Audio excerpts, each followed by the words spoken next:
Call the regular meeting of council to order at 7 o'clock for October 30th here in council chambers at City Hall. We have an agenda before us. Any changes to the agenda? No, there is not. Thank you. We also have regrets from Deputy Mayor Valentino. We need a motion to approve the agenda as presented. Councillor Byer, Councillor Foley, all those in favor? Carried. Next up, we have some presentations and delegations. I would ask Chief Mascarene to please come forward to the delegation desk.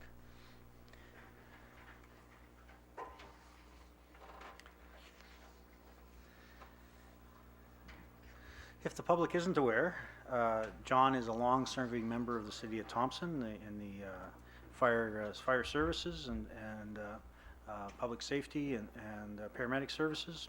And recently, he was the recipient of the Mary Beth Dolan Meritus Fire Service Award. I'm going to embarrass him a little bit here by reading a little bit about his experience and the award. On October 10th, 2017, in recognition of nearly 5 decades of exceptional service, the City of Thompson's Director of Fire and Public Safety, John Mascarene, received the Mary Beth Dolan Meritus Fire Service Award on October 10th, presented by the Manitoba Association of Fire Chiefs. Mr. Mascarene began his career as a volunteer firefighter in 1969. Since then, he's proud to have occupied every role a firefighter can on his way up the ladder, no pun intended, to the City of Thompson Fire Chief. The journey has given Chief Mascarene both an intimate understanding of the roles of the fire hall he now manages, as well as a bird's eye view of the way that the methods and mentality of firefighting have changed over his 48 years of service. It's to be expected that Chief Mascarene makes the safety of Thompson and his residents among his first priorities. It is his concern for the safety of his crew, however, that distinguishes him as an exceptional fire chief, not only in Thompson but across Manitoba and even around the world. Since the 1970s, Chief Mascarene has sat on several committees within the Manitoba Association of Fire Chiefs, MAFC. When he first joined the service, firefighters still used filtered respirators instead of self-contained air canisters and had little to no coverage for the hearts and lungs they were put on the line every day. Since then, Chief Mascarene has been an avid advocate for improved equipment and protection, including the adequate medical coverage for firefighters across the province. Chief Mascarene continues to serve on several committees with the MAFC, as well as the province of Manitoba's Critical Incident Stress Management Team. Beyond Manitoba, Chief Mascarene has also served as Vice President of the International Association of Firefighters, the IAFF, Local 2200 for 12 years, where he worked on improving safety standards within the union. Chief Mascarene helped institute the 2 in, 2 out policy, which ensures that firefighters were never sent into a dangerous situation alone. He also made significant strides in firefighter accountability, ensuring the staff and volunteer firefighters alike are ready and available when the critical moment arises. Since he began his career, Chief Mascarene believes firefighting has gotten safer, both in terms of equipment available and the methods used. Nonetheless, he remains keenly aware that the standard of safety in firefighting will always be a little different than what most of us will experience. There's been a lot of laughs, but a lot of heartache, recalls Chief Mascarene. You can't laugh without crying here, but you wake up the next day, start over, and you can never eliminate the dangers, but you learn them and how to deal with them. I'm very proud as the mayor of the City of Thompson, of the dedicated and talented staff at the Thompson Fire Hall. When you have exceptional leadership, it's reflected in the team that serves under them. The City of Thompson continues to offer exceptional training, mentorship, and service in fire and emergency services, and Chief Mascarene's dedication is a big part of that. The Mary Beth Dolan Meritus Fire Service Award was created in 1988 in honor of Kildonan MLA Mary Beth Dolan. The award annually recognizes exceptional service in firefighting across Manitoba. So with that, I would like to present Chief Mascarene with a certificate of appreciation. And I'll just come forward here for a second.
give me another. The night that, and there's probably not too many of us left in this community to say this, but the night that modern dairy burnt, myself, Mr. Fensky, and Carl Nesbitt stood shoulder to shoulder about that time. If I look around here, I don't see any of the old crew left in Thompson or Southern Ontario. But it's been a good ride. I was telling Mike, our deputy of operations today, asking about when I was leaving, and we talked about going fishing. I said, I will not work one day past my 90th birthday. Mr. Sepicali, I know I've been a thorn in your side, but eventually I think they'll find some filters. Mayor was right in saying I'm probably well known across Western Canada, but it's for my outspokenness and sometimes no filters whatsoever. But if I believe in something, you're going to hear what I believe in. I have got, or you have got as citizens of Thompson, one hell of a good crew downstairs. Every one of them girls and guys will come, no matter what you put on their plate, they're going to handle it. There's times that there's so much on their plate that it overwhelms me, but we handle it. Our main concern and our priority is to save lives in Thompson and to protect the property. And I think my crew, with my leader there, is operational deputy Mike Morgan, is putting us in the right direction. I don't have a full file really to make it go one way or the other. The guys and their captains and Mike and steer. So, without saying anything more, like you say, the only thing I can do now is teach a young firefighter how to be an old firefighter. Thank you very much.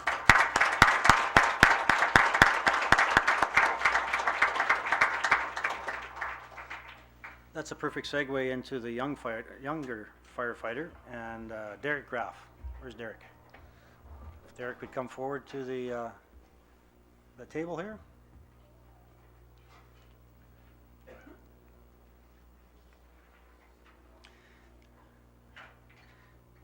Derek is part of the team John spoke about downstairs that answers the call when we're fast asleep, and that he responds. And part of that is the training that goes in to be a firefighter paramedic. And Derek's taken it to another level. Derek represents Thompson at the 2017 FireFit Nationals.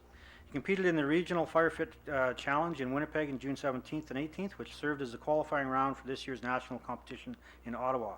A member of the Thompson Fire and Emergency Services recently achieved a personal best time in the 2017 National FireFit National Championship in Ottawa.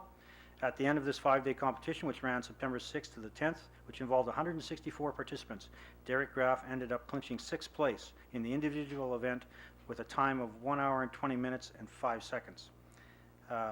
Sorry, 1 minute. Read that wrong, sorry. I'm an old guy, I take a long time. 1 minute, 20 seconds, 0.05. Very quick.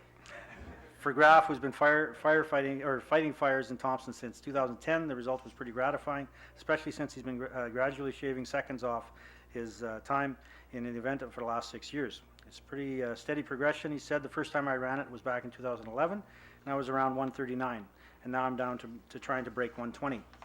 Each FireFit participant is required to complete a 6-part obstacle course in full firefighter gear. This includes a 60-step stair climb, a 45-pound hose hoist, a forcible entry simulation, a 140-foot run, a 75-foot hose advance, and finally a victim rescue section involving a 165-pound dummy. Of course, the road to mastering this obstacle course is never easy. Graff said he starts his official training 6 to 8 weeks before the competition takes place by replicating the course as best he can. Graff qualified for this year's FireFit Nationals by competing in the regional event in Winnipeg back in June, which means he had to start training when there was still snow on the ground in Thompson. The majority of the stuff at the fire hall I can do, and other than that's just a lot of strength-bearing stuff, lots of grunt work, lots of dragging sleds and sprinting and running stairs. Outside of gradual improvement in his personal time, Graff also noticed that the competition itself has evolved over the years. I remember when I first started the regional event, had a cap of 150 people, which they never seemed to reach. Now it's grown quite a bit. There's events that are actually full. There was almost a non-existence before. Instead of waiting for next year's Fire Fit Challenge to sharpen his skill, Graf is hopping right back into the fray at the end of the month. October 23rd to 28th, just completed. He'll be competing for the World Firefighter Combat Challenge in Louisville, Kentucky, which features participants from all over the globe. If all goes well, Graf is hoping to finally break the coveted 120 threshold. Now it's coming down to do the little things and transition stuff, and I don't know if I can get it much better shape. I don't think that's going to help. I think it's going to be a running through the course and making sure your technique is spot on. According to the Fire Fit's official website, next year's regional qualifying round is tentatively scheduled to take place June 17th and 18th in Winnipeg, Manitoba. So once again, Derek, congratulations.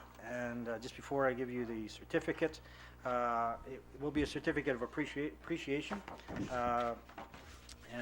With that, I'll present the award, and then we'll want to hear about your most recent events.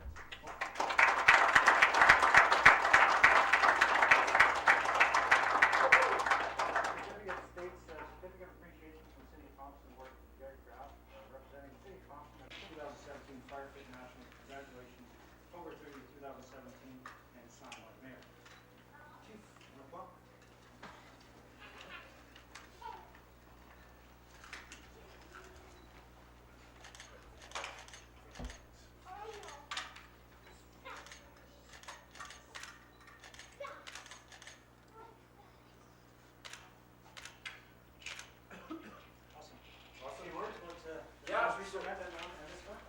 First off, thank you to everyone.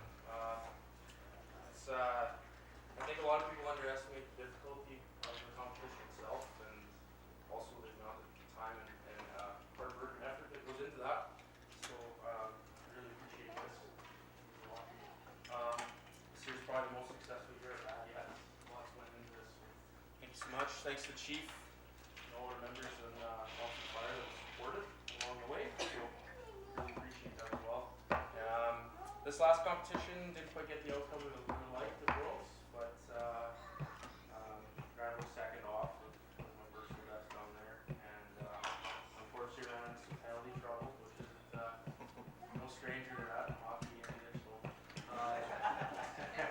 it wasn't quite the outcome we wanted, but there's always next year. So thank you very much. Awesome. Thanks. Always an ambassador.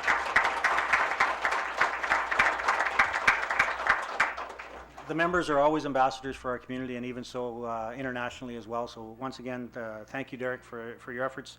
And just like the Leafs, they get into penalty trouble and can't do it that well. Sorry, had to give someone a shot. Okay, next up we have the Thompson 2020 update. We have Mr. Tim Gibson and Harold Smith coming forward.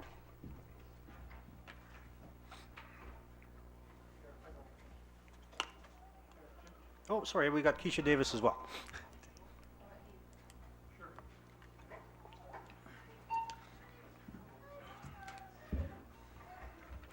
If you wouldn't mind just reintroducing yourselves for the crowd, and then the floor is yours.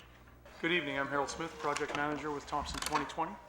Tim Gibson, Project Manager at Thompson 2020. Keisha Davis, Economic Development Coordinator. We agreed that we'd all be available here for questions, but I'm going to take the lead for the presentation. I want to thank Mayor and Council, Administration, and the public for taking the time to listen to this update. When we first came here was a few months ago. It was at the very kickoff of Thompson 2020. So today we're here with a brief project update. This is a similar update that we provided to Small Business Week last week at the Chamber event.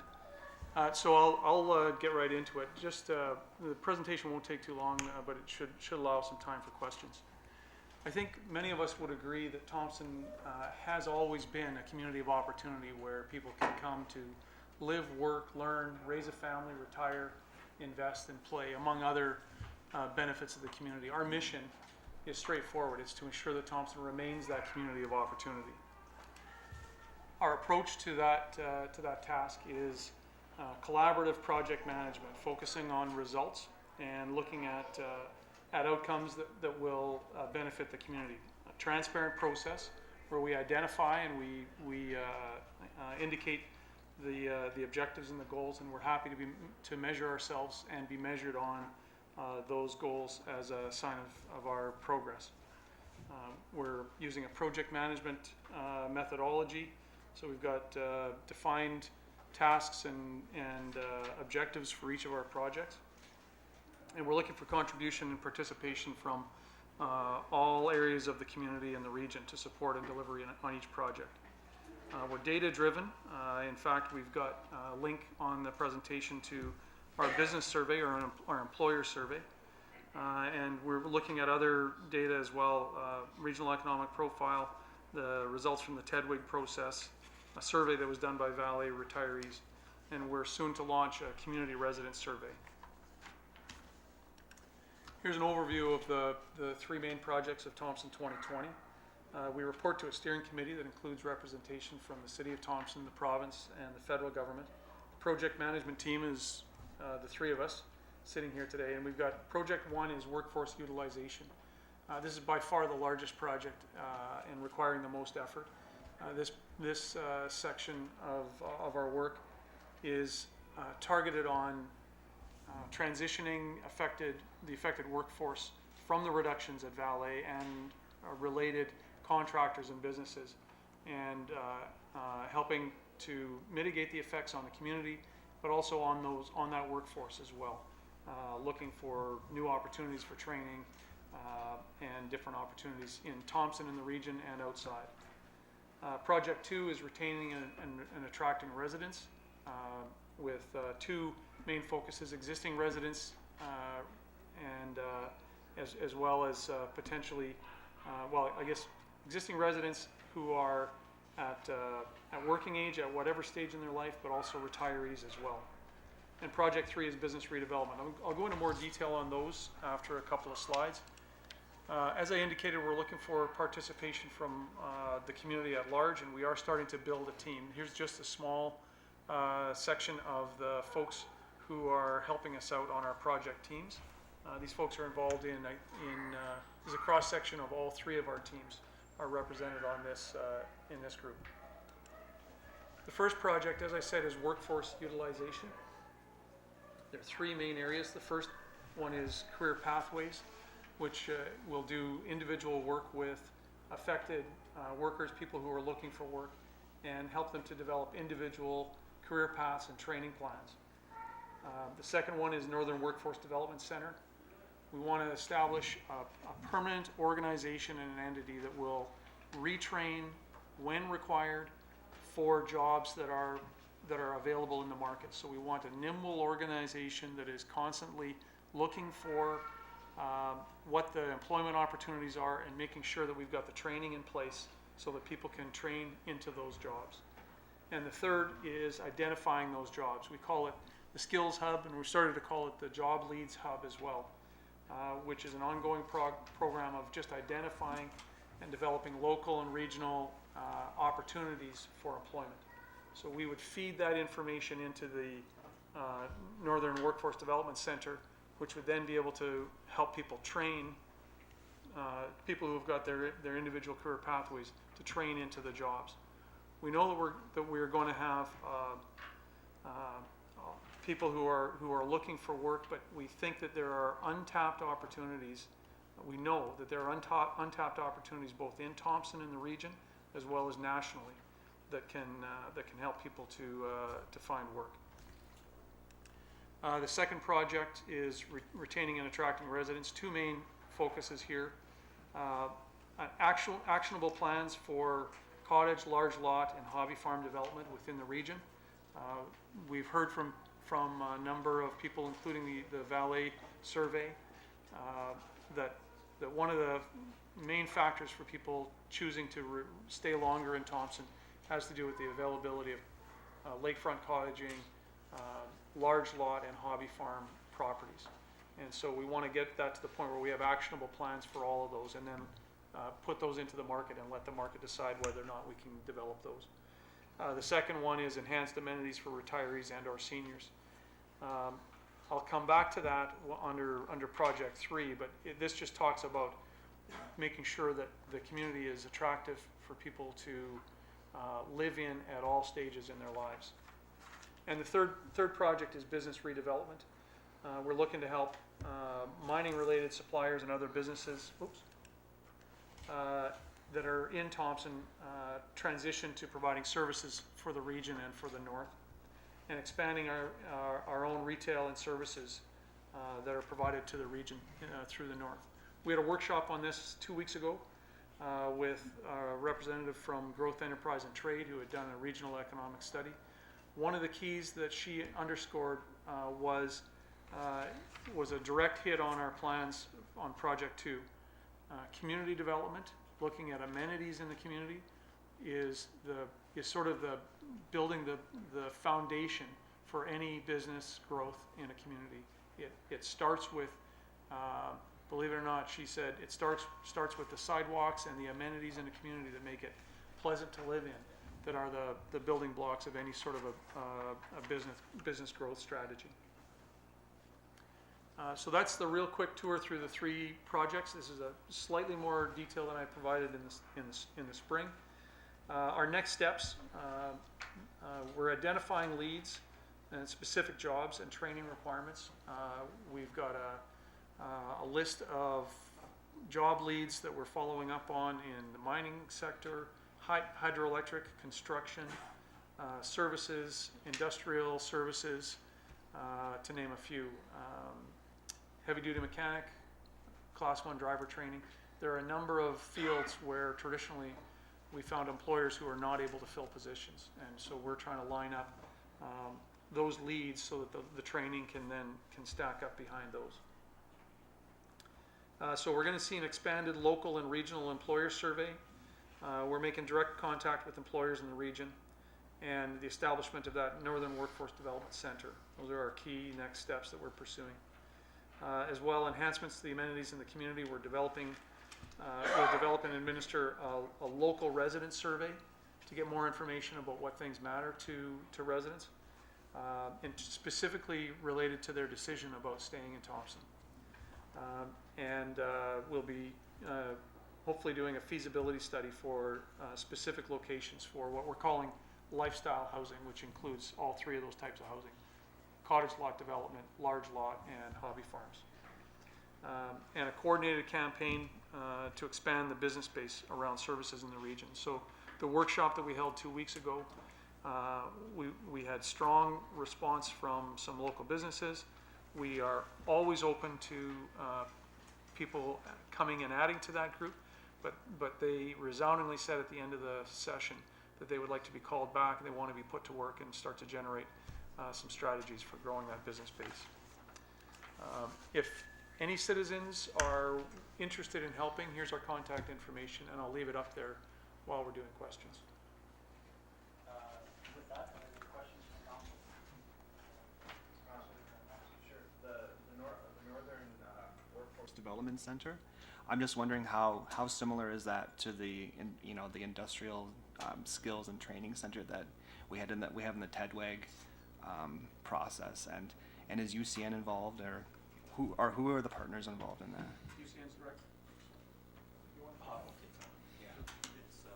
Blake and I sat on the board for the ISTTC. It's a direct offshoot. UCN is intimately involved. So is there any changes to that? Concept, or for the Northern? No, it's a new name. Okay. It's a good thing. Council? Seeing none, I want to thank Harold, Tim, and Keisha for their work to date, and emphasize Harold's point in that if there are community members, business members that want to get involved, the contact information is there. Please don't wait for them to reach out to you. Reach out to them. Your expertise in various fields is valued and can contribute to the success of Thompson 2020. Harold, Tim, or Keisha, anything to add? I'll just add that website will be up in the next couple of weeks. We've got a newsletter coming out, all of which has our contact information. The website will have a direct link to the resident survey. We really will encourage people to follow that link and to fill in the survey, give us the information that helps us to guide this project. Thank you all. Thank you again for your presentation. Okay, Moving on, we'll go into general inquiries. We have a 10-minute session of general inquiries. If there are questions of council, please come forward, state your name, and ask your question. And please be considerate of others if you have other questions. Welcome. Good afternoon, Mayor and Council. I'm sure most of you know me. If those that don't, my name is Les Ellsworth. I'm the President of United Steelworkers, Local 6166. I'll make a statement, then I'll have a couple questions. I've lived in Thompson for almost 40 years, been employed the majority of that at Valet, former Rinco. I care about this city and don't plan on leaving the city anytime soon after I retire in about 6 months. We've heard presentations tonight. I was a part of that and I was proud to go and help out. I understand we're building a wastewater treatment plant. Can you tell me when we're looking at the completion for that?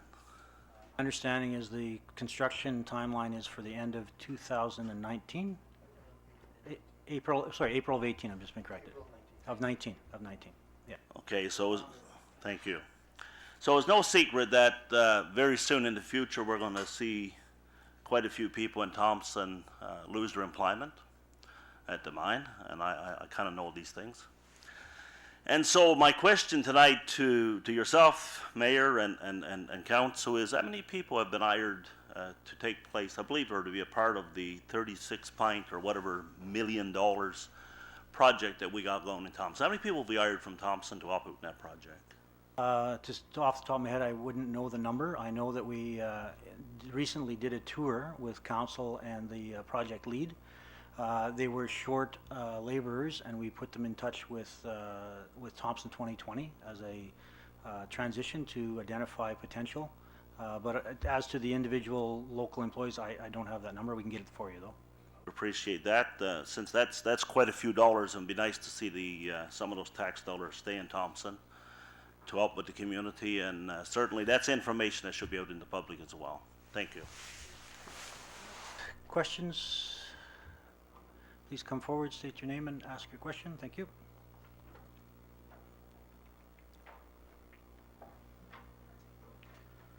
Mr. Mayor? Chu Chong. Mr. Mayor, I just listened to the presentation of the Thompson 2020. I'm curious, and they were talking about attract business, retain, retire, which is something like you mentioned before, the bucket 1, bucket 2. I mean, you are the leader of Thompson.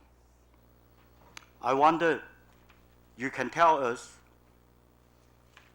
how we can convince you to retain or stay in Thompson after 2018. Ask me a personal question, or are you asking a general? I'm not sure what. To move away, or are you going to stay here? I haven't made any plans. It's a personal decision. Because you are the leader. So you give us the confidence that we still have future in Thompson. I'm heavily invested in this community. My term continues to October 24th, and I encourage all those to look at the upcoming election. But I am invested in this community, so I think that's the answer. Very good. And my second part is, under the clause 36(1)(a), the Freedom of Information and Protection of Privacy Act. Therefore, I'd like to submit an application to obtain a copy of the City of Thompson North Breakthrough Mechanical Electrical Engineer report. Can I hand over to your administration? I'll have to go to administration to find out the process. I know the FIPA process has a legal process. If this is the process, we can accept the application and we can confirm or ask you to go a different route if the legal process is that. So certainly. Okay. Thank you. Okay. Any other questions? Second time? Nope. Come on up.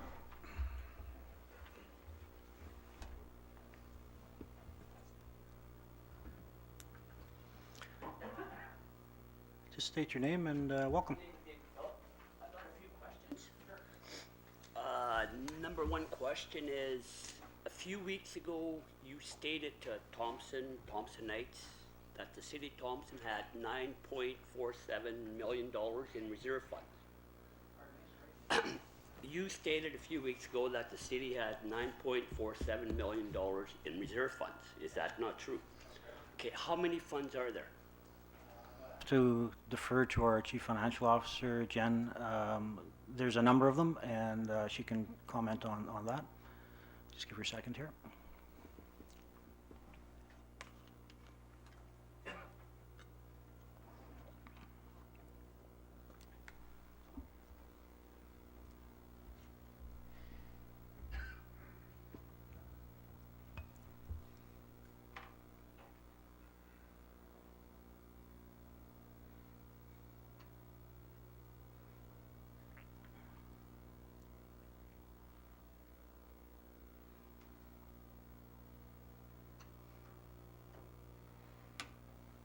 There are a number of reserves identified in our statement of our financial statements located at thompson.ca under the financial department.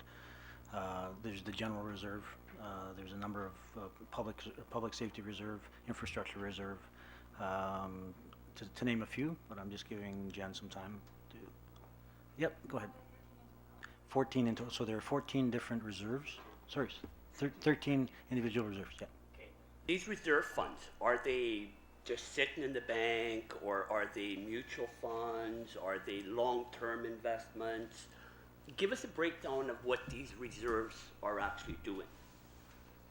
In broad terms, and basically I'll go to Jen in regards to the investment portion of, or what the ability for the municipality is to invest reserve funds. Jen? All of the reserves are sitting in their own bank account that are in their regular bank interest. Okay, so what do we get for interest? 1.5 tops? I'd have to check. It varies monthly depending on the current rates in effect.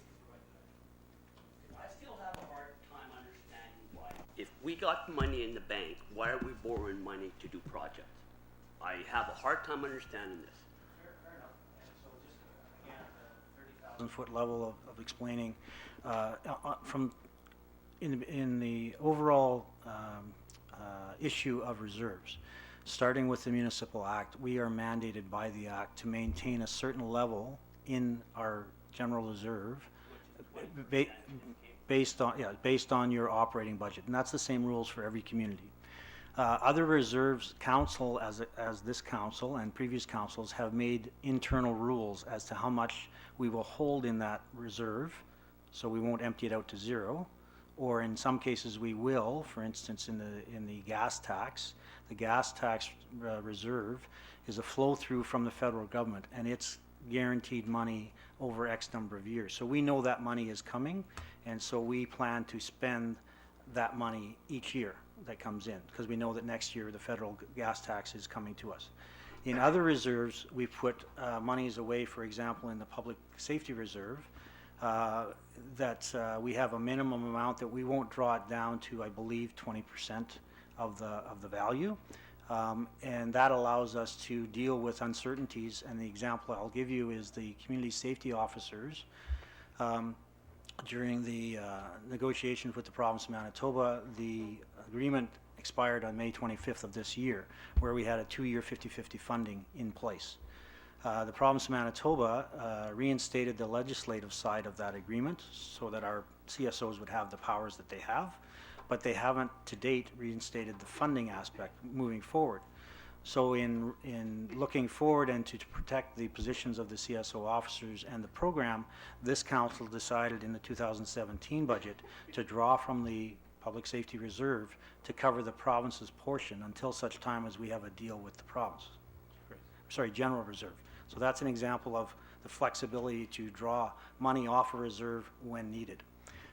In regards to your question as to why are we borrowing money when we have money in the bank, this council said previously that we would not borrow any more money past a certain time, which was 3 years ago, correct me if I'm wrong, that we instituted that policy. Knowing that we would have to borrow for the wastewater treatment plant. Our portion is 12.1 million and change. And so in lieu of that, this council decided that not to issue any more new debentures, and there haven't been any of that since. So the debentures that are on the books, and you can look through the financial statements, again, thompson.ca under the finance department, line by line, there is, and in our presentation, the public presentation that we do each year on the budget, there is a slide that shows the debenture, the amount of principal, the amount of interest, and when that's paid off. So that information is there for you. I have seen that, yes, I have. Okay, so one more question here. Last year, when we got towards the end of the year, we got a huge storm. We had Smooks. What was Smooks' total bill, and where did that money come from? I'll go to Jen, but it's in excess of $100,000, I believe. The exact number, it's 6 figures, in excess of $100,000. And we drew that money from where, Jen? General operating budget. That's how we paid the bill. Okay. Any other questions? Thank you. We've got time for one more if anybody else has got a question. Second time? Third and final? Thank you. Okay, next we're going to go on to the adoption of minutes. We have a resolution moved by Councillor Foley, seconded by Councillor Smook. This is Resolution 2017-222. Be it resolved that the minutes of the regular meeting of council held in Council Chambers, City Hall, Thompson, Manitoba on Monday, October 16, 2017 be adopted as circulated. Call for the question. All those in favor? Do it again. All those in favor? Carried unanimously. Thank you.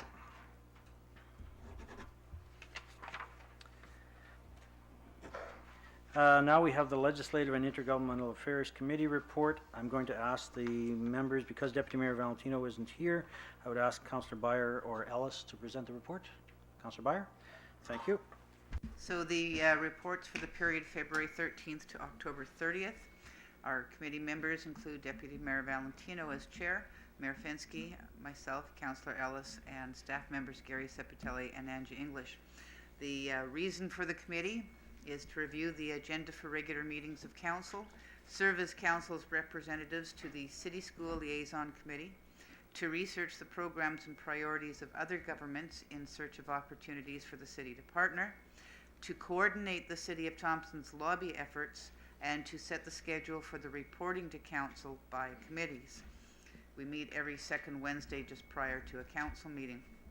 Our lobby efforts are with various provincial and federal governments to advance our priorities, and some of the meetings that have been held with the ministers during this reporting period include Minister Clark, Indigenous and Northern Affairs, met October 19th during her visit to Thompson to continue the discussion on the UCN tax assessment, grant in lieu, Thompson 2020, and grant timelines.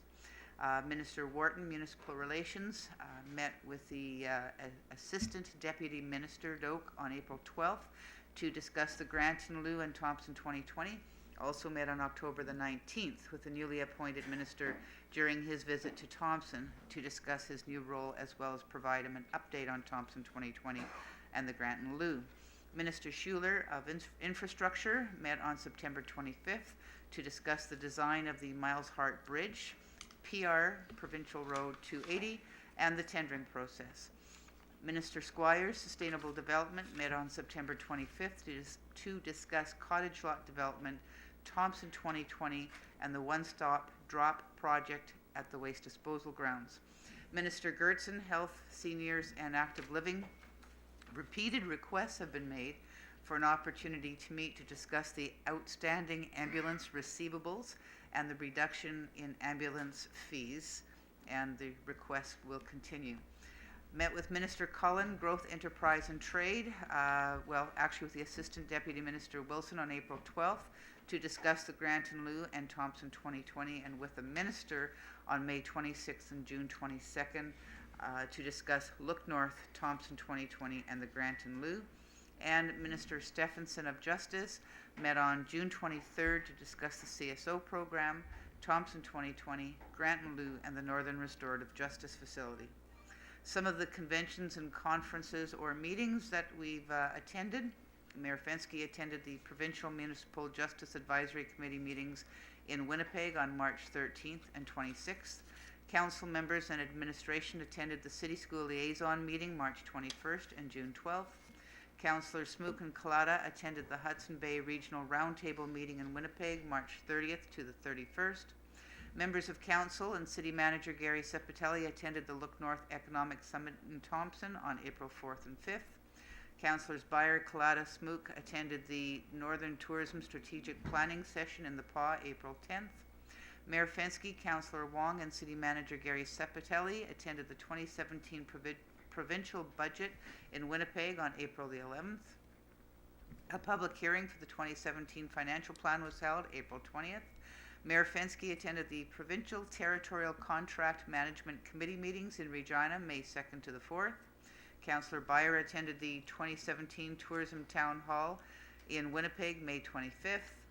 Mayor Fensky, along with City Manager Gary Sepitelli, attended the MBiz Breakfast Series, Look North presentation, and met with Assistant Deputy Minister Barr and France Guimont of Western Economic Diversification in Winnipeg on June 22nd. Councillor Smook attended the Omnitrax ACOM technical briefing on the Hudson Bay Railway assessment in Winnipeg on July 18th. Mayor Fensky, along with Bruce Hickey of Nisichawesi Cree Nation, were panelists at the Institute of Public Administration of Canada in Winnipeg, September 21st. Councillors Byer and Collada attended the second International Wolf and Carnivore Conference in Thompson, October 18th to the 19th. Council members, as well as City Manager Gary Sepitelli, attended the Northern Business Week event, October 19th. Councillor Ellis attended the 4th Annual Northern Health Summit in Thompson, October 24th. Mayor and Council, along with City Manager Gary Sepitelli, met with the Northern Health Region Board of Directors and Executive Council, October 24th. Mayor Fensky, along with City Manager Gary Sepitelli, met with the U.S. Consul Anthony Pagliai during his northern visit on October 25th. Mayor and Council, along with administration, have started the 2017 budget meetings on October 25th, and the Thompson 2020 project management team continues to meet to mitigate the impacts of the closure of the refinery and smelter in 2018 and Birch Tree Mine in care and maintenance. In terms of the downtown strategy, the CSO evaluation program report was submitted by Manitoba Justice to the Minister of Justice in August 2017, and the City of Thompson is still waiting on a decision from Manitoba Justice on the continuation of funding for the CSO program. Aboriginal Court, a meeting was held with the signatories and partners on April 19th, May 10th, and September 13th. Association of Manitoba Municipalities, Mayor Fensky, Councillor Wong, and City Manager Gary Sepitelli attended the 2017 Mayors, Reeves, and CAOs meeting in Winnipeg on April the 11th. Mayor Fensky, Councillor Wong, and City Manager Gary Sepitelli attended the AMM Cities Caucus meeting in Winnipeg, April 12th. Mayor and Council, along with City Manager Gary Sepitelli, attended the AMM Northern June District meeting in Lynn Lake on June 8th. The AMM Executive and Northern District Directors had a municipal visit with Mayor and Council and City Manager Gary Sepitelli August 2nd. Councillor Byer, as the Northern District Director, attended the municipal visits to Churchill and Gillum August 1st and 2nd. Mayor Fensky attended the AMM Resolutions Committee meeting for the Northern District in Portage-La Prairie on August 31st. Mayor Fensky and City Manager Gary Sepitelli attended the AMM Fall Cities Caucus meeting in Portage-La Prairie, September 26th. Councillor Byer, as the Northern District Director, attended the AMM Board of Directors meetings in Winnipeg, October 4th to the 5th. Federation of Canadian Municipalities, Mayor Fensky, Councillors Byer and Matichuk, along with City Manager Gary Sepitelli, attended the FCM conference in Ottawa, June 1st to the 4th. And that is the report. Thank you. Council, any questions or comments of the report? Seeing none, we'll receive it for information. Thank you. Next, we're going to third quarter financials. We'll go to our CFO, Jenny Krentz, for the Q3 financials. So these are the Q3 financials. So at this stage of the game, we'd expect about 75% of our revenues and expenses to be realized. These statements are unaudited, so their estimates are included, and we won't have final numbers until year-end is complete. So I'll just kind of go through some of the highlights of this statement. So under taxes, we would expect 100% as all tax bills have been sent and they were due September 30th. It is a little bit below year to date due to the taxes added. So our taxes added, we budget $200,000. We haven't received that this year so far, but there is some taxes added in the package today. License permits and fines are slightly below budget just due to the fines on speed infractions and stuff like that. Sales and service is slightly over budget due to higher than budgeted ambulance trips, as well as the landfill fees for non-residents has been higher than budgeted. Rentals is slightly below budget, and again, that's due to the pool being closed for those number of months in the second quarter. The remaining revenues are on plan, and we don't expect any significant variances for the year. Under expenses, the protective services is under budget. The RCMP have been operating under complement for the year, as well as we've had some vacancies in the CSO program. In transportation, it's over budget. The main reason for that is the snow event that we had in March, as well as the paving and patching this year has incurred higher than budgeted expenses due to the amount of work that was done. The resource conservation is under budget year to date. Significantly, the economic development coordinator didn't start till the third quarter, as well as the Thompson Hotel Association hasn't began their organization yet. Under utility, all the utility is on track for the year. The capital has started in Q3, so we expect that to be ongoing for the fourth quarter for the wastewater treatment plant. And we'll be monitoring the utility carefully to see if any resolution is required to transfer any budget from the general operating to the utility for the public works employees. Questions from council? Any questions or comments? Seeing none, we'll receive for information. We're now going on to correspondence. We have a letter from Christine Clark, Senior Policy Analyst of Manitoba Justice, in regards to the proclamation of the Provincial Offences Act. The Provincial Offensive Acts, POA, the complementary legislation to the Municipal Bylaw Enforcement Act, will come into force on November 20th, 2017. The Provincial Offences Act replaces the Summary Convictions Act and establishes clear and effective processes for prosecuting offences under Manitoba statutes, regulation, and municipal bylaws. One of the most significant changes introduced by the POA is that the enforcement officers will only be able to issue tickets for offences that have a preset fine amount. Municipalities proceeding under the POA to enforce a bylaw are required to first do the following. 1. Pass a bylaw setting all fines, which must include a set fine amount, court costs equal to 45% of the present fine, and the prescribed justice service surcharge of $50.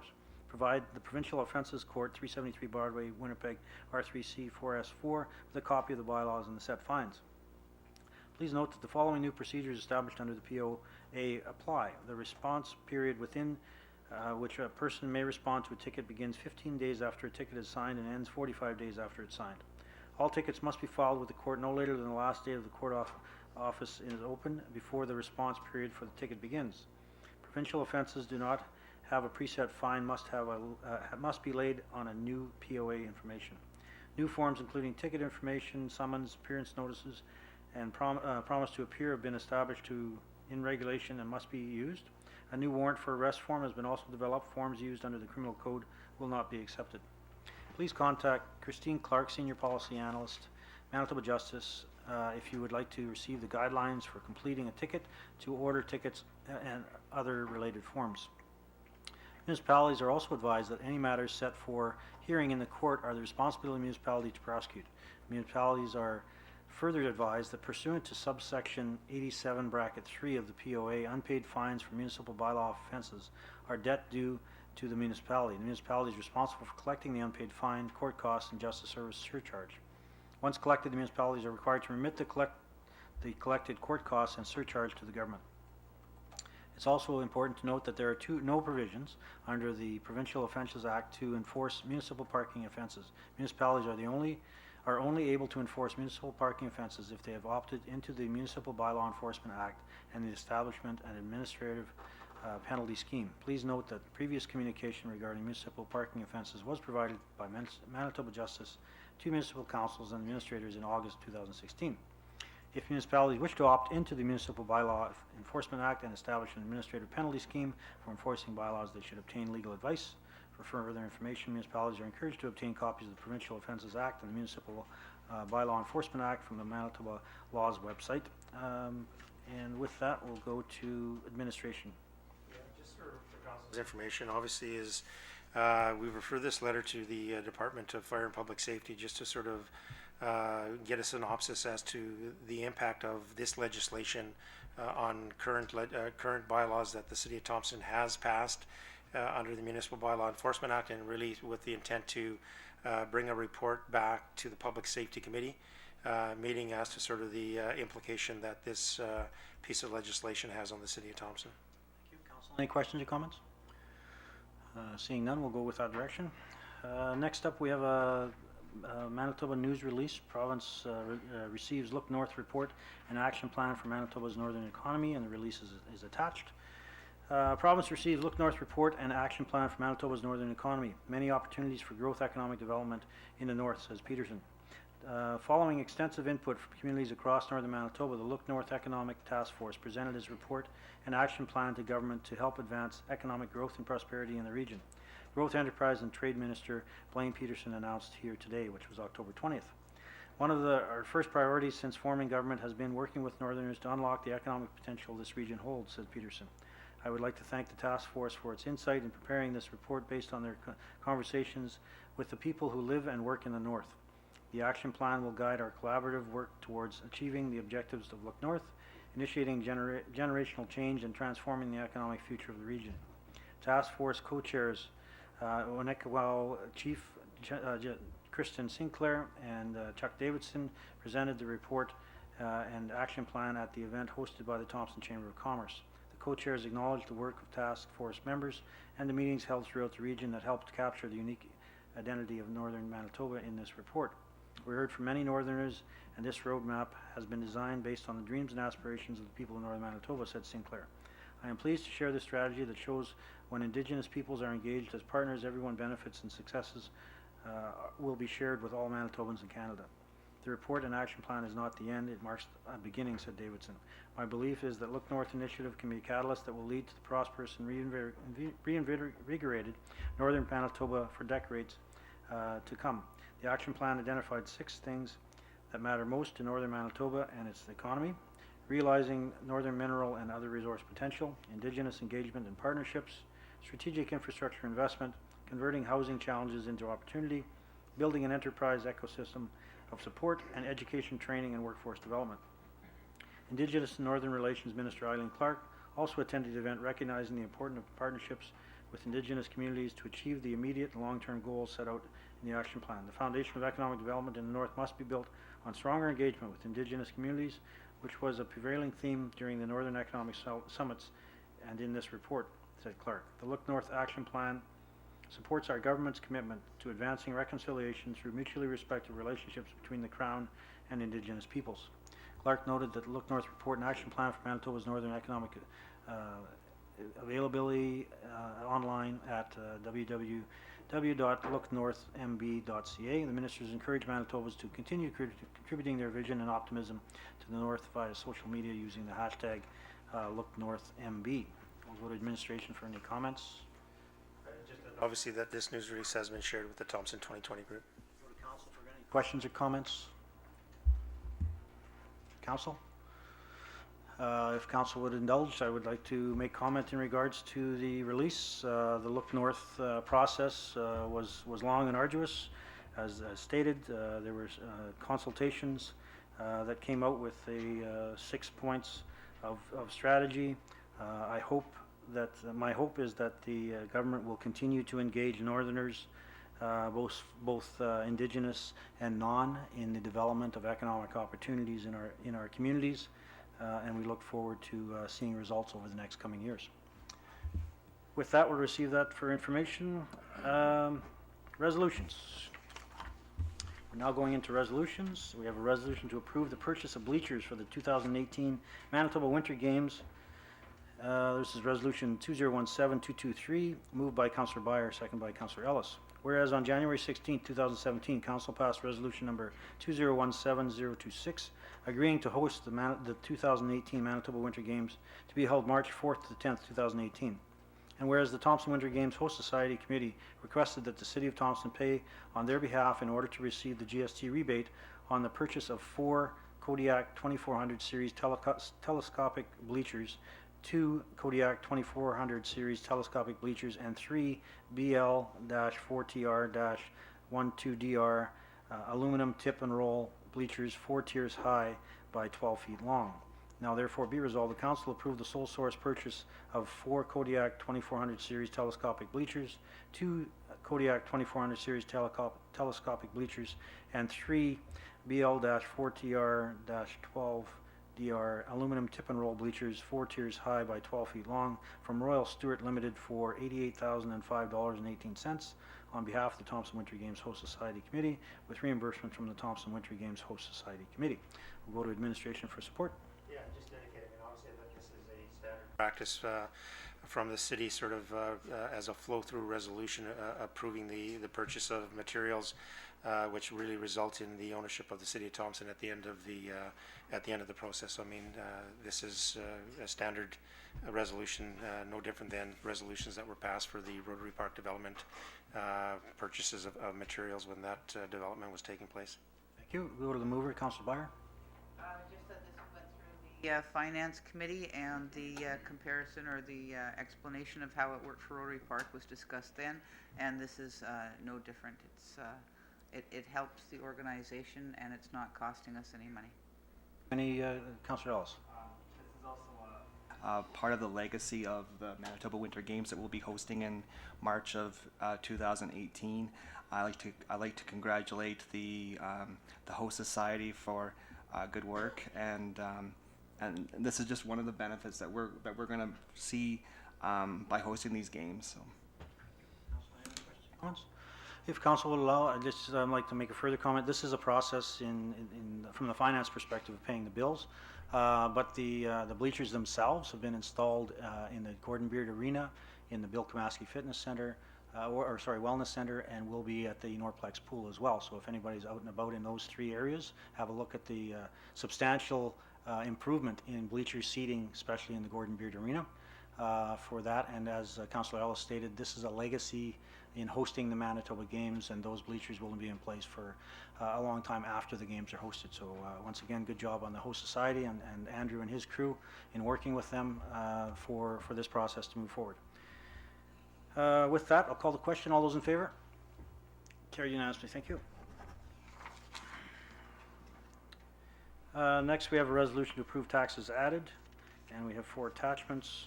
Resolution 2017-224, moved by Councillor Smoke, second by Councillor Byer. Whereas Section 326, Bracket 1 of the Municipal Act provides authority for a municipality to correct its tax roll in respect of a property and impose supplementary taxes if, after the tax roll has been completed, the assessor reports to the municipality that A, the property is liable to taxation but was not assessed, B, the property is liable to taxation due to a change in ownership or use, C, the assessment of an improvement on the property requires an increase due to a change in the physical condition of improvement. D, a change has been made in the classification of the property under the Municipal Assessment Act or regulation under that act, or E, the land has been improved or subdivided. Now therefore be resolved, the Council authorizes the Chief Financial Officer to make additions to the 2017 real property tax roll as certified by the assessor on the additions to the tax roll attached hereto as Appendix AR2-17, AR3-17, AB3-17, and AB4-17. We'll go to administration for support. Jen? Yes, the changes are received by investment branch to the properties in question here. Once council passes a resolution, our mill rate is applied to those properties, and a tax bill is sent to each property owner with 90 days payment terms. The taxes added in this package are approximately $49,400, giving us about $142,000, $273 to date, compared to our budgeted amount of $200,000. Councillor Smook? Anything to add? Council, any questions? Seeing none, call for the question. All those in favor? Carried unanimously. Thank you. Next, we have a resolution to approve taxes cancelled and appendixes. Resolution 2017-225, moved by Councillor Byer, second by Councillor Ellis. Be resolved that pursuant to the authority provided in Section 300, Bracket 6.1 of the Municipal Act, Council hereby authorizes the cancellation of taxes hereto as Appendix B3-17 and B4-17. We'll go to administration for support. Jen? This is cancelled. Once the resolution is passed, the taxes will be cancelled in our roll, and a refund will be issued to the property owner if required. Mover, Councillor Byer. Council, any questions? Seeing none, call for the question. All those in favor? Carried unanimously. Thank you. Next, we have a resolution to approve the change in tax sale date. This is Resolution 2017-226, moved by Councillor Byer, second by Councillor Foley. Whereas service of first notice of tax sale auction could not be effected within the time frame prescribed in S 367 bracket 2 of the Municipal Act, and whereas pursuant to S 369 bracket 1 bracket C of the Municipal Act, a municipality may adjourn the auction of all properties offered for sale. Be resolved that the City of Thompson adjourn the tax sale scheduled for December 6, 2017 to March 14, 2018, and be it further resolved that pursuant to S 369 bracket 2, a notice of the adjournment be posted in the municipal office. We'll go to administration for support. Jen? Specific timeframes are set in the Municipal Act for a tax sale process. So a specific number of days have to occur between the tax sale and the last notice that was affected. There was some difficulty getting in touch with some of the people, so it took a little longer than required to meet the December 6th deadline. So they're requesting to adjourn the tax sale to March 14th to allow for those timeframes to be met as per the Municipal Act. Thank you. We'll go to the mover, Councillor Byer. Council, any questions? Seeing none, call for the question. All those in favor? Carried unanimously. Thank you. Next, we have a resolution to approve sole sourcing the purchase of the Hearst hydraulic ram, and we have a memo. Resolution 2017-227, moved by Councillor Byer, second by Councillor Ellis. Whereas on May 27, 2013, Council passed resolution number 2013143, approving a sole source the purchase of Hearst rescue tools from Rocky Mountain, Phoenix. And whereas during the 2017 budget deliberations, $13,000 was identified to be placed towards the purchase of a new Hearst hydraulic ram. And whereas this tool is powered by an individual stand-alone battery system built into the tool itself, thereby eliminating the necessary hoses and remote power unit in order to operate. And whereas the sole distributor of the Hearst rescue tools for Manitoba, Saskatchewan, Alberta is Rocky Mountain, Phoenix. Now therefore be resolved, excuse me, Council approves sole sourcing with Rocky Mountain, Phoenix for the purchase of the Hearst hydraulic ram for a cost not to exceed $11,518.20 plus applicable taxes. I'll go to administration for support. Chief? Rocky Mountain Phoenix, as it's stated in the resolution and the memo, are the only people in Western Canada, and they've got BC under them now also, that sells the Hearst rescue tools. At the time that we purchased the E-hydraulics in 2013, the RAM at that time was not available. It has become available since then on account of departments asking for a quicker extrication time, and they now have got a RAM built to fit what we have downstairs, and I'm asking for sole sourcing from Rocky Mountain, Phoenix. For the mover, Councillor Byer. I will support this. Thank you. Council, any other questions or comments? Seeing none, call for the question. All those in favor? Carried unanimously. Thank you. Next, we have a resolution to approve sole sourcing the purchase of 2 Zoll auto pulses and a memo. Resolution 2017-228, moved by Councillor Ellis, second by Councillor Foley. Whereas during the 2017 budget deliberations, $29,000 was identified to be placed towards the purchase of 2 Zoll auto pulses. And whereas the Zoll Auto Pulse is the only approved piece of equipment of its kind, and it is also compatible with Thompson Fire Emergency's Zoll Automated External Defibrillators, AEDs, as well as the AEDs in the rest of the health region. Now therefore be resolved, the Council approves sole sourcing with Zoll for the purchase of 2 auto pulses for a cost not to exceed $30,486.97 plus applicable taxes. We'll go to the Chief for support. Yes, and this one, Zoll is once again the sole source that makes this machine. It's, you can call it a machine, it's a piece of medical equipment that is compatible with our Zoll external defibrillators downstairs, plus all of them in the north. This is coming to you $1,486.97 over budget, but I can allocate funds from my vetter bags that were okayed through council on the 2017 budget. Now, Zoll auto pulsers, to get into the finer things, just let me read you a little bit of information on it. Zoll Auto Pulse is a non-invasive revolutionary support option for sudden cardiac arrest. The traditional cardiac arrest victims require chest compressions. However, manual compressions, even if done well, will only provide 30 to 40% of normal flow of blood to the brain. and 10 to 20% to the heart. The Zoll Auto Pulse is a cardiac support pump, non-invasive and revolutionary, which consistently pumps more blood than what any human hands could do. The device is battery operated and easy to use. It has a life band, a load distributing band, and squeezes the chest to deliver high quality compressions that are consistently and to ensure an improved steady flow of blood. No flow time is down at all. The device performs like an additional person, allowing rescues to perform life-saving activities like moving or transporting the victim. The device does not require any manual adjustments. It automatically calculates the shape, size, and resistance of the patient's chest. As I said earlier tonight, our priorities in Thompson Fire and Emergency Service is to save lives. And I think this here is going to help us immensely. We'll go to the mover, Councillor Ellis. To give the fire department the equipment they need in order to deal with the kind of calls that they have to deal with.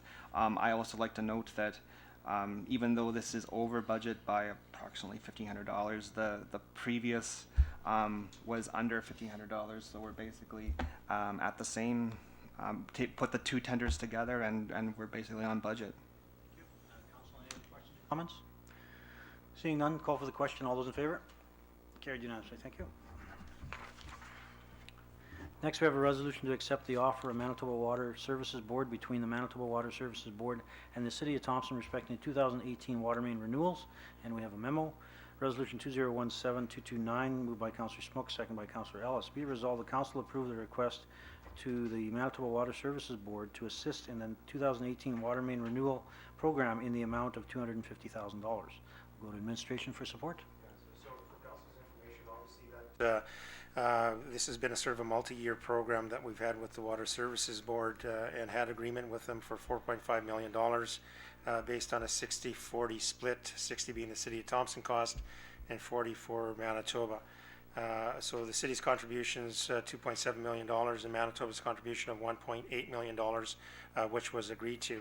That was for water main renewals taken over a 2-year period in 2 phases for 2016 and 2017.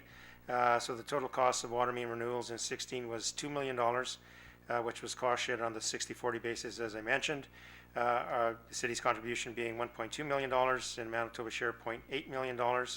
In 2017, we had additional funding that we were successful in undertaking through Canada, Manitoba, and the City of Thompson under the Clean Water and Wastewater Fund, which was shared 50% by Canada, 25% by Manitoba, and 25% by the city, for a total project cost of $3 million, with Canada contributing $1.5 million, City of Thompson and Manitoba both contributing $750,000 each.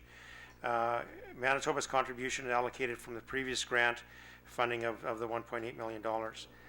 To date, Manitoba has allocated only $1.55 million from the approved $1.8 million, leaving approximately $250,000 to be allocated. In order for us to access this funds, we have to, through the resolution tonight, pass a resolution for our 2018 water main renewals. Once that's passed, obviously forwarded on to Water Services Board, who then in return will submit an agreement to the City of Thompson, which we'll bring back to Council for approval, like we've done in the past couple of years. Thank you. We'll go to the mover, Councillor Smook.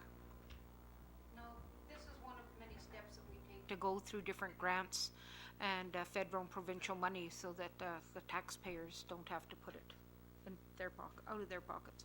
Thank you. Council, any other question? Councillor Beyer. Not a question, just an observation, some information that came about this week. On Oxford Bay, there was a spot that apparently, by all appearances, had been left unattended by the city for a number of years. Well, they fixed it this year. It was a storm sewer. And in discussions with Public Works, I said the people, the neighbors are quite impressed that you finally got around to fixing that. He says, Penny, it's been 10 years that we've been trying to get to it. But with all of the water main breaks and potholes we keep getting, we only have so many people to spread around. He said, having replaced 10 miles of water main is allowing us to catch up with some of these projects. So all of these water main, I'm sure you know that it's important for your own water supply, but it's also important to get other parts of our city's infrastructure caught up with. So I'm glad to see that these things move forward in this fashion. Questions or comments from council? Seeing none, call for the question. All those in favor? Carried unanimously. Thank you.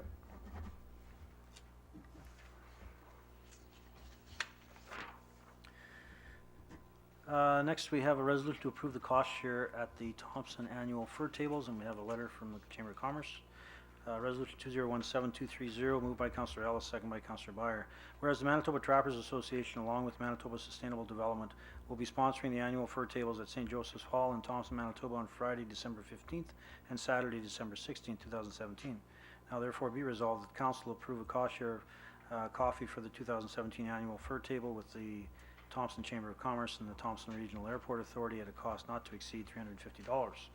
Administration for support. Yeah, just to indicate, I mean, obviously this is sort of a long-standing resolution that's brought to council on an annual basis, and given the economic impact that this event has with the city of Thompson, obviously the city in previous years has approved the cost sharing of the coffee for this event. Thank you. Councillor Ellis as the mover. Small token that we can give to welcome the trappers to our city for this event. This event gives up to or more $500,000 of sales that comes into this city, and then it also recirculates among our retailers, right? So a very important event for a two-day event. It's very important. Any other questions or comments? Seeing none, call for the question. All those in favor? Carried unanimously. Thank you. Next, we have a resolution to approve the waiver of fees for Remembrance Day service, and we have a memo from the Director of Recreation, Parks and Culture. Moved resolution number 2017-231, moved by Councillor Smook, second by Councillor Byer. Whereas the Royal Canadian Legion Burntwood River Branch number 244 has requested that the City of Thompson waive the rental fee for the CA Nesbitt Arena for the Remembrance Day service on Friday, November 11th, 2017. And whereas the Recreation and Community Services Committee reviewed the request and recommends the request be granted, now therefore be resolved that the council waive the CA Nesbitt rental fee and labor cost of $12,693.03, taxes included for the 2017 Royal Canadian Legion Remembrance Day service. Mr. Sepitelli? Just as a friendly amendment, that actually should read Saturday, November 11th. Friendly amendments, council's okay with that? Saturday, November 11th. So with that, we'll go to administration for support. Anything to add? Thank you. We'll go to the mover, Councillor Smook. Oh, no, sorry, Mr. Sepitelli. Just before that, obviously with the waiving of these fees for this event, which is an annual event that in our community that the council has considered waiving the fees in the past, really brings the overall fees just over $44,000 that council has waived in 2017. Thank you. We'll go to the mover, Councillor Smook. No, that's it. Thank you. Councillor Wong. I'd like to rephrase the name instead of calling the waive, because rental cost we waive that, but the other one we consider, like the labor and equipment, I consider as a city or taxpayer donate to that event. Can we do that? Because it's a two separate thing, in my opinion.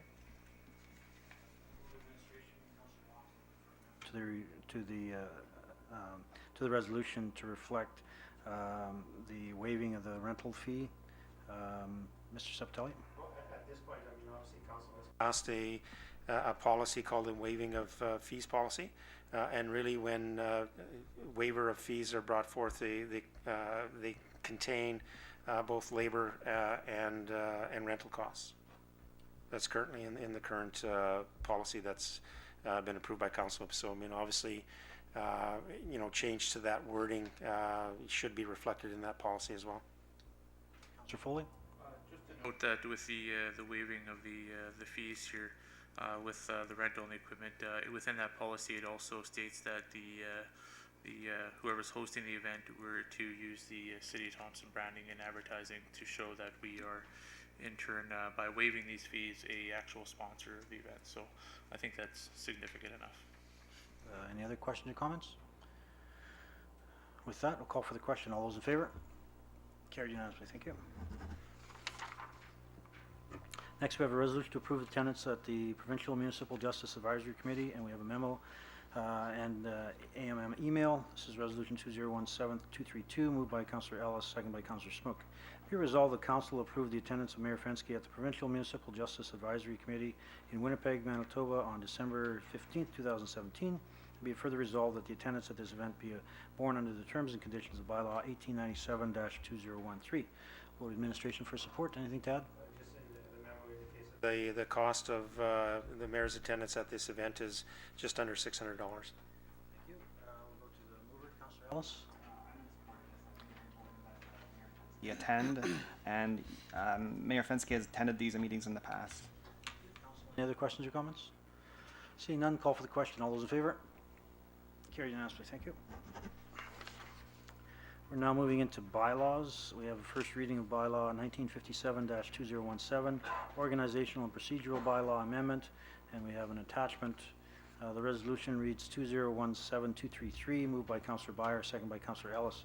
Be resolved that bylaw 1957-2017, being a bylaw of the City of Thompson, to amend bylaw 1931-2015 as amended, being a bylaw of the City of Thompson to govern the organization of the City of Thompson and the committees thereof, and to regulate the proceedings and conduct of the council and the committees thereof, be introduced and read a first time.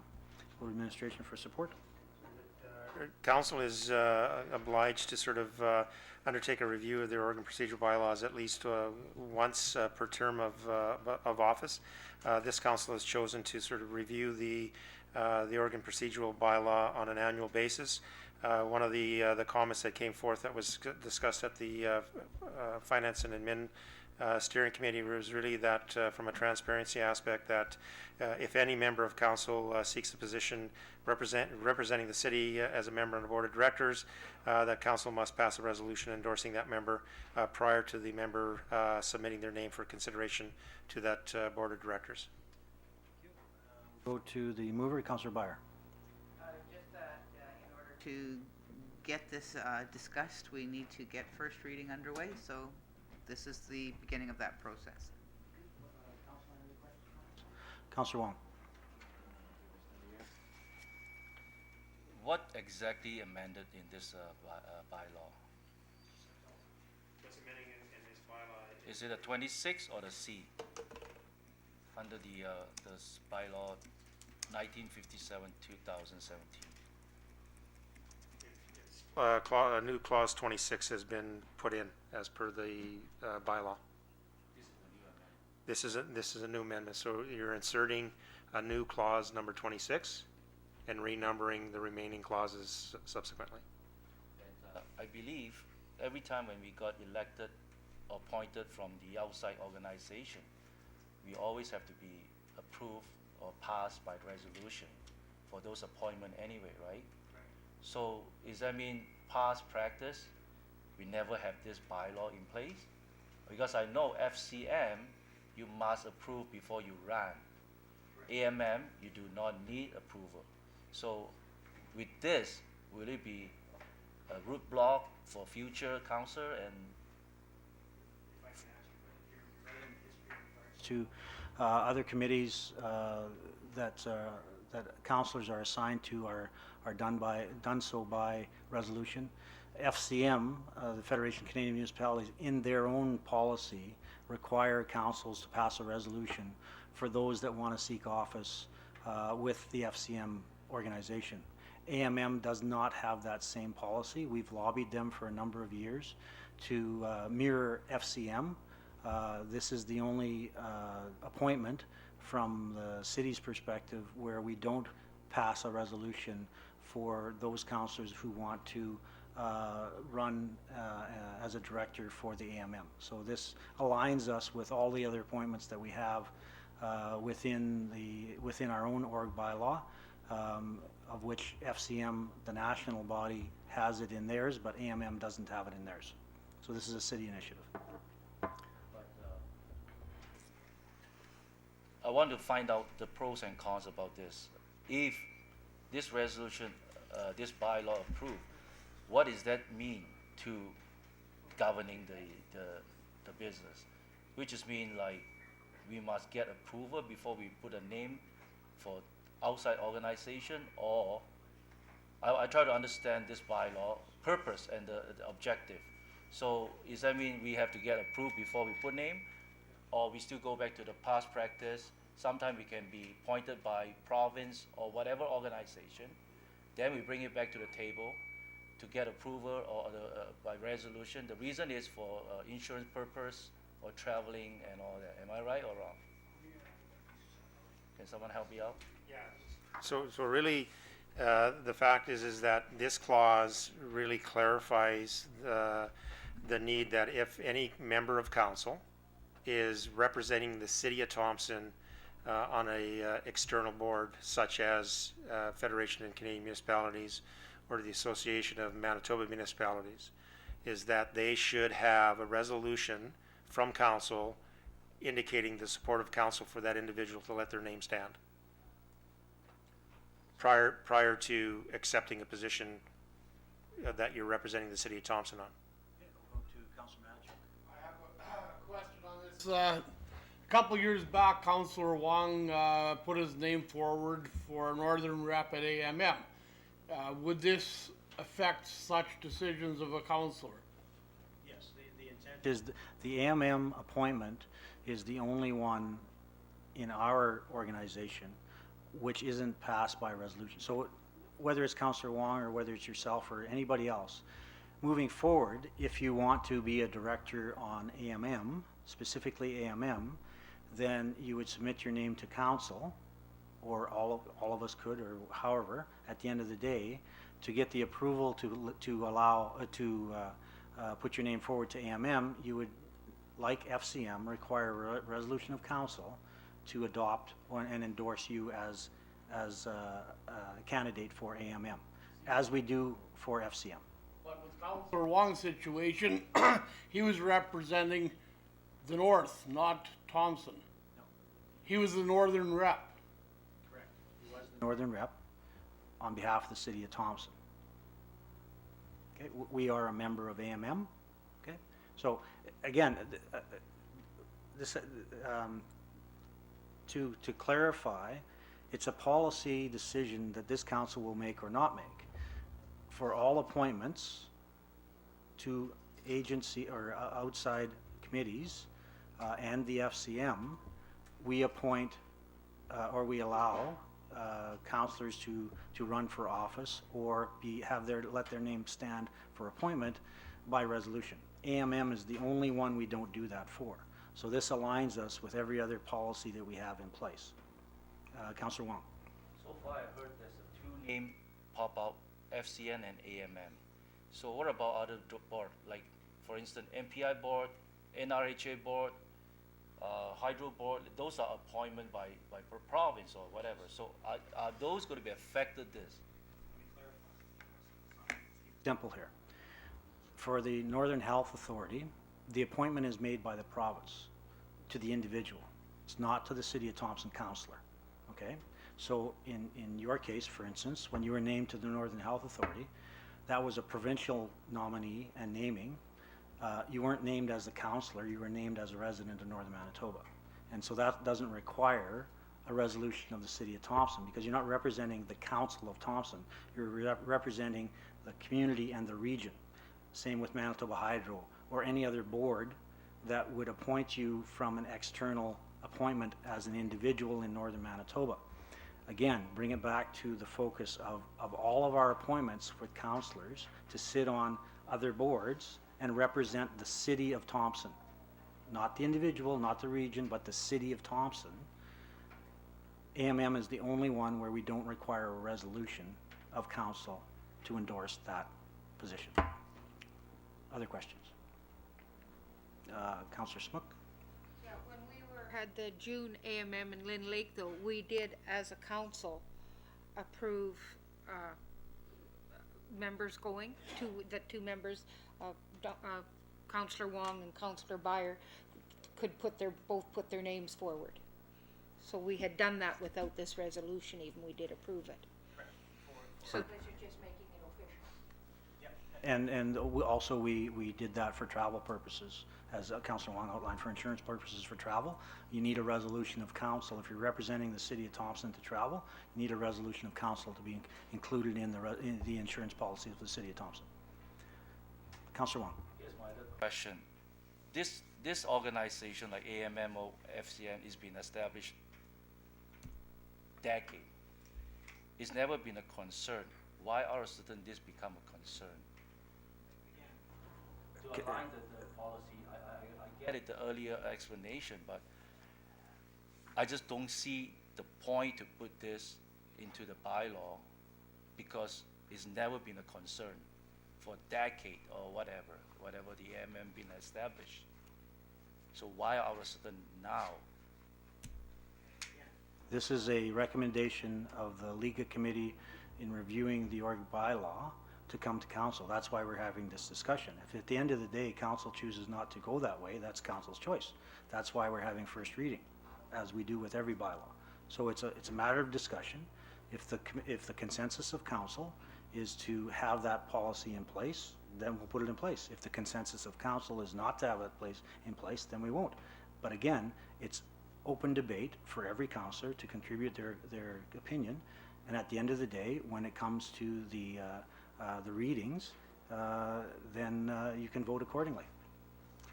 I'll go back to Councillor Wong to close debate. For the past practice, every time when we revisit the procedural or organization bylaw, we always have the in-camera discussion to talk about what we want to add, what we want to take away. But this one, we never have discussion among ourselves. To me, this is kind of like a sabotage and put it in without preparation, and that's my again, opinion is correct, but to use the wording that you're using infers that there's an ulterior motive. There isn't. We discussed this at the district meeting that you were present at.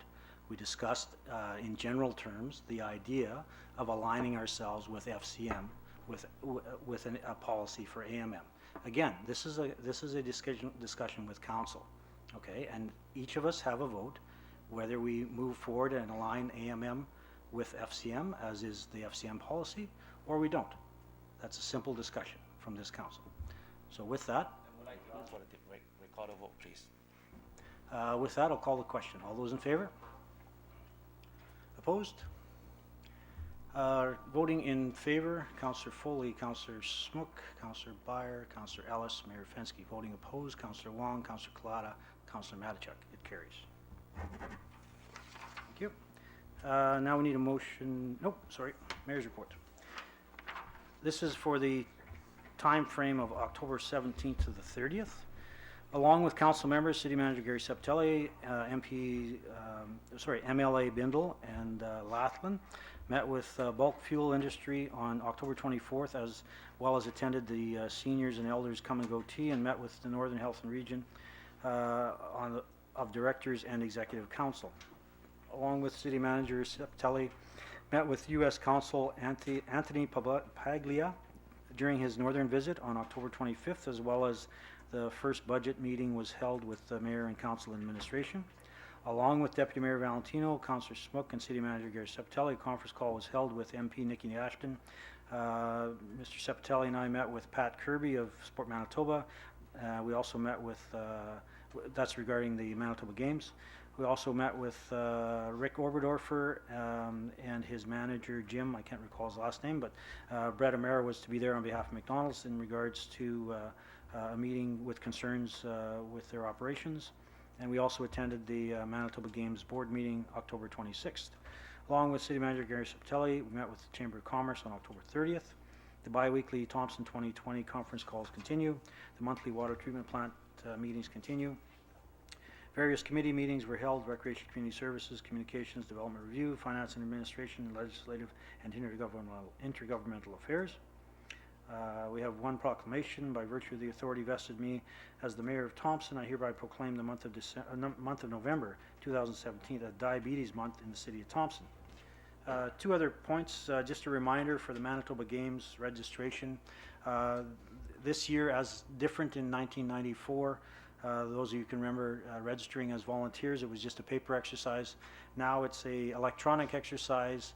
Times have changed, and we encourage everyone to go on to thompson.ca and link through to the Manitoba Games website to register as a volunteer with the Manitoba Games. If you have difficulty or you would like assistance in registering as a volunteer, please seek out Manitoba Games Host Society co-chairs Sandra Ross Hitch or Murray Kissick, and they'll help you out. They're also being set up at the YWCA for assistance to register as well. So we encourage everyone to get out and volunteer for the games that we will host March 4th to the 10th in 2018. And lastly, tomorrow night, big night for the kids in the community, Halloween night. Want to promote safety. Chief Mascarene advises that Fire and Protective Services will be out in full gear in regards to around the community, as well as the CSOs will be out handing out candy and looking for ensuring the kids are safe. The RCMP will also do additional tours to drivers. Please be aware of your surroundings. It will be dark. Hopefully the kids will have reflective costumes on, but they will be distracted by Candy and Friends, and so they may not be using crosswalks. They may be darting in and out of parked cars. So please be well aware of your surroundings. Drive slowly in the residential areas, and hopefully everyone will have a safe Halloween. With that, I will go to the rest of council for reports on any other activities you attended on behalf of the City of Thompson. Councillor Byer. Councillor Clada will flesh out more information, but we attended the Wolf and Carnivore, the second Wolf and Carnivore conference a week or so ago, and it was well organized. There were speakers from Russia and the United States. Topics were heavily weighted towards polar bear and wolves. Other carnivore topics were introduced. They also had a workshop on where the direction of Thompson as a wolf economy should go. There was 2 sessions on that, and the report is being prepared now. And also, the organizers very kindly gave some time to the Boreal Discovery Center to make a presentation on its progress as well. So I'll turn it over to Councillor Clada. Thank you. I attended as well. I was very impressed with it. Approximately 2/3 of the attendees were from out of country. There were a total of 20 presentations over a 2-day period. I wanted to just give you an example of what we heard. Dr. Nikita Azyakov of Russia gave a presentation on the extension